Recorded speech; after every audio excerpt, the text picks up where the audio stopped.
pero ang tagal na ho nitong problema. Now, kung ninilay-nilayin po naman ninyo, ang kwento po ng DepEd, marami din hong mga barriers din, impediments sa Department of Education structurally, kaya hindi maipatupad yung ilang measures. Okay. Sige, nako ito, naabala ho natin. Isang abalang tao at magandang lalaki ito. Dating Representative Robert Ace Barbers, siya po ay House Prosecution Panel spokesperson and advisor din. No? May kinalaman po sa ito, napipinto na, malapit na impeachment ni Vice President Sara Duterte. Atin lang pong bibigyang panahon. Kong Ace, magandang umaga po. Si Ricky Rosales, live na po tayo sa DZXL, sir. Good morning! Good morning, Ricky. Good morning po sa ating mga kababayan na mga nakikinig sa iyong program. Magandang umaga po. Magandang umaga po. O sige, so unahin siguro natin sa paano ba ngayon ang paghahanda dahil trial na sa Lunes. Ano po ang paghahanda ngayon ng House Prosecution Panel, Kong? Well, after the pre-trial conference, no, meron na pong pre-trial order na pinalabas ang ating clerk of court, si Attorney Ray Bantug. Opo. Ito po ang mga pamantayan, no, kung paano po i-implement itong hearing, no, o paano, ano mga rules, ano po mga procedure, ano po yung mga issues na tatalakayin dito sa trial. No? Na ito ang magiging pamantayan. So para sa prosecution panel, sila po ay handa, no? Handa na sila na ipakita yung kanilang ebidensya doon sa 4 na articles of impeachment na kanilang ipinasa sa Senado. Opo. Kayo ba ay anong inyo na pagkasunduan well, not kayo, no, but ng Prosecution Panel and Defense doon po sa idea na dapat mapabilis po ito given na meron na ring pre-trial order, ito pong ating paglilitis para naman hindi masyadong makadrag sa mga dapat pong mahalaga ding trabaho ng ating mga mababatas. Tama, no, Ricky, kasi medyo nag-estimate sila, no, ng ilang number of trial days at ganun din naman nag-estimate din yung ating Senate President si Sherwin Gatchalian, no, and more or less around 7 to 8 months daw. Pero ito talaga, kung maaari sana matapos agad, no? Kung pwede. Dahil nga marami pa hong nakabindi na dapat gawin, no? Ang ating mga senador at ang ating mga miyembro sa mababang kapulungan. And hopefully, no, as we progress, habang nag-progress po itong trial na ito, maaaring magkaroon po ng adjustments kasi ito naman po ay isang estimate lamang. No? Yes. Pwedeng umiksi at pwede rin pong umaba. Pero most likely baka umiksi po ito. Ayun. Kasi siguro ang gusto ring malaman ng mga kababayan natin kasi 'di ba Kong, first time naman itong pre-trial conference at pre-trial order of the several impeachments that we experienced in the past. Pero sa inyong assessment, ano pa kaya ang posibleng magpabagal, magpa-delay given na o kahit meron na naman itong pre-trial order na ito at na plancha na ito? Well, siyempre hindi maiwasan, no, yung mga motions, yung mga objections, yung mga pwedeng ipa-resolve, no, sa ating korte, sa impeachment court. So there are issues there na tinake note ng ating clerk of court, si Attorney Ray Bantug, during the pre-trial conference. At ito ang uunahing resolbahin, no, sa siguro sa July 6, pag-open ng trial, maaaring yung mga in question o yung kaya yung mga motions na they presented ang sosolbahin muna bago mag-continue dun sa presente. Tama. So kumbaga Kong, ang inaasahan nating scenario sa first day of trial, mga ano rin mga technical issues pa rin muna no? Oh yes, malamang mas karamihan ang ma-resolve dyan, puros mga technical issues. Right, no? right. Dahil hindi naman nang sa ganun, after ma-resolve ito lahat, diretso-diretso na ang ating trial. Alright. Doon sa issue ng pag pumayag na ang depensa na mabuksan, yung medyo controversial na ballot box na naglalaman ng BIR taxes ng VP at saka ng kanyang asawa. And then ang inyong side, you don't want, kasi ang gusto nila ay executive session ano bang basa ninyo rito? Why is this important na mapublicize? Well, it will support yung isang article of impeachment na ipinasa ng prosecution panel. Oo. Itong box nito ay naglalaman ng mga ebidensya daw na kung saan ang sinasabi ng mga ebidensyang yan, ito yung mga perang kinita, no? Opo. Na maaaring magpakita ng disparity doon sa diniklarang net worth ng Yes. ating vice presidente at ng kanyang asawa. Yes. So, according to the prosecution team, no, mahalagang makita ito ng taong bayan Mhm. at mahalagang ma-appreciate ito ng ating mga senator judges. Makita nila ang ebidensyang ito. Nang sa ganun, isa itong pagpapatunay, no, na merong matibay na kasong ipinasa ang ating prosecution panel diyan sa Senate Impeachment Court. Oo. At kung hindi ito mangyayari, kung i-executive session, ganun ba yung inyong argumento rito? Mangyayari siya, no, dahil ang pinaka-importante din ma-appreciate ng senator judges yung ebidensya. Yes. Ito nga yung ating gustong ipakita, but most likely alam naman natin na dapat may partisipasyon dito ang ating taong bayan. Yeah. 'Di ba? Oo, Ito tama. ay isang mahalagang issue, isang constitutional process, mandato ng ating saligang batas na tuparin ito ng ating mga mambabatas Right. at ng ating mga senador. At dapat may partisipasyon dito ang ating taong bayan dahil apektado po lahat ng buong Pilipinas dito. I understand, no? Kasi nga yung parang idea din ng people of the Philippines versus. That is correct. Opo. Tama ka, Ricky. Tama. Para pong ganon. Kasi parang una, iniisip ko, kung executive session, at least this is an opening na akala natin talaga tututulan yan na hindi mabuksan ng defense, but at least they allowed it. Pero nga executive session. Pero tama po kayo dun siguro. At least alam nating lahat pare-pareho.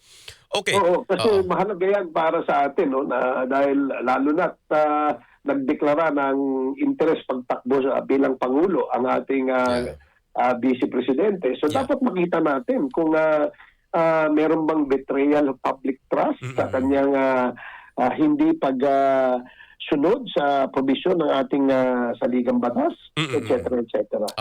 Kung dun sa pre-trial conference, ipinalutang ng defense na agad yung issue ng numbers, kasi at the end of the day, butuhan ito, pinalutang na agad yung numero, and I think hindi ito parang hinarang nyo ito, no? Hinarang ito ng prosecution at hindi kasi sa pre-trial conference dapat daw mangyari yon at ito'y sa poder dapat ng mga judge, no? Do you think sa inyong personal assessment bilang veterano kayo rito, this could be a big issue sa trial? Well, napaka-importante at napakalaking issue niyan, Ricky, no? Opo. Pagdating doon sa punto na kung saan after mailatag ang mga ebidensya ay magkakaroon na ng botohan. No? Yes. Kaya nga tinutulan ito at inobjectan ito ng prosecution panel during the pre-trial conference kasi wala naman pong authority, no, ang ating clerk of court, no, na desisyonan ito. Right. At dahil nga ang estimate nila ay, kung di ako nagkakamali, 6 to 8 months ang trial or 62 trial days, no, apparently. Doon na siguro sa pagmalapit na yan, no, na dumating sa punto na magkakaroon ng botohan. Ayan ay aking personal na opinion. Alright.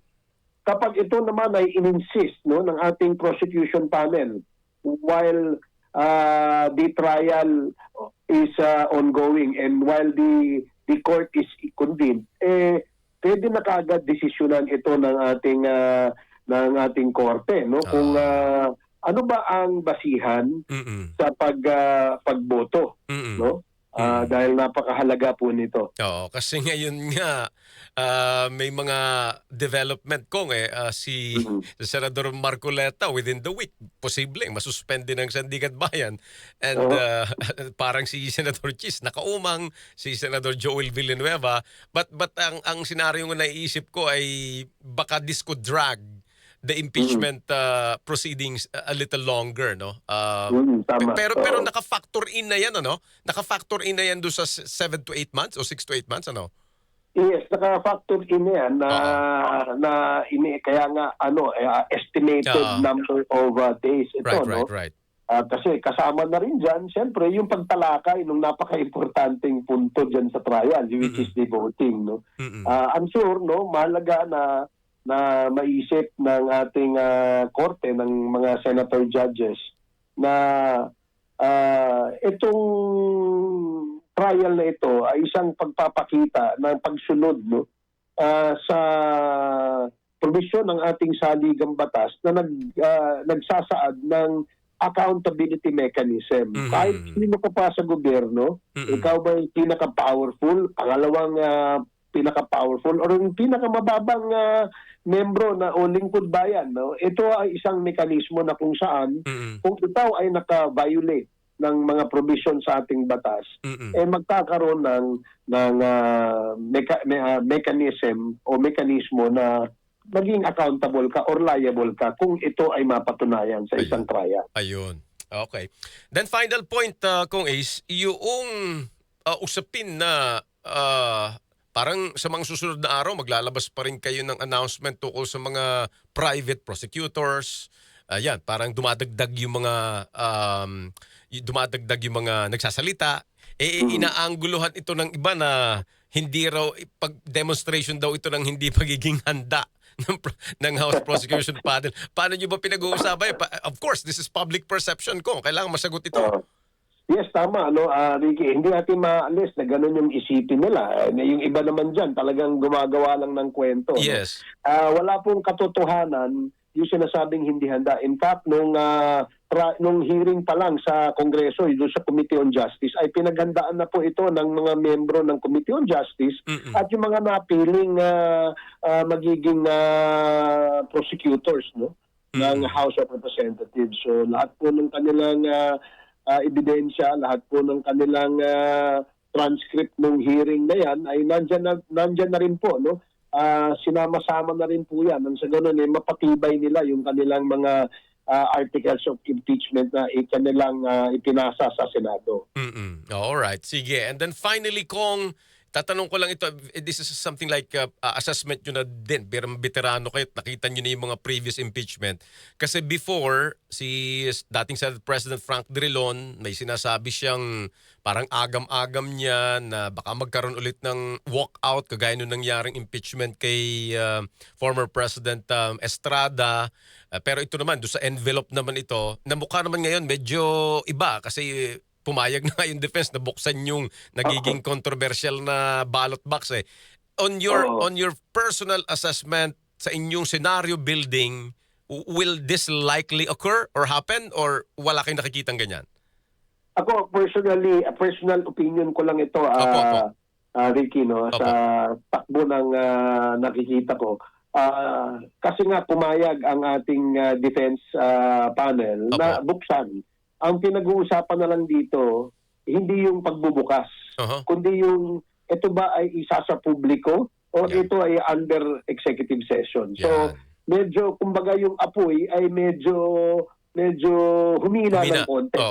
Humina ng konti. At napaka-interesting ito, kaya nga hihikayatin natin lahat ng ating mga kababayan na dapat mag-participate sila dito, makinig, manood, at sila mismo makakabuo ng kanilang mga opinion habang sila ay nagmamatsyag o nanonood nitong ating trial. Opo.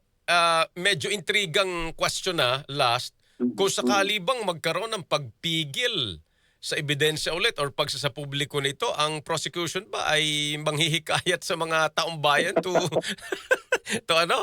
to walk out? Hindi, wala naman yan sa no. Hindi naman yan napapag-usapan dahil nakatutok. Tama. Nakatutok ang ating prosecution panel sa paghahanda, no, doon sa trial. Nakatutok sila na ipakita sa taong bayan na ready, no, prepared at nakatutok talaga dito yung ating prosecution panel dahil napaka masalimuot nitong constitutional process na tinatawag nating impeachment. At dapat ito ay maintindihan talaga ng ating mga kababayan. Tama po. Sige. Kong, kami tatawag uli sa iyo sa mga susunod pong araw ha. Salamat sa panahon mo po at saka sa paliwanag, Kong. Thank you. Yes. Good morning. Thank you very much, Ricky. Thank you. Former Representative Robert Ace Barbers.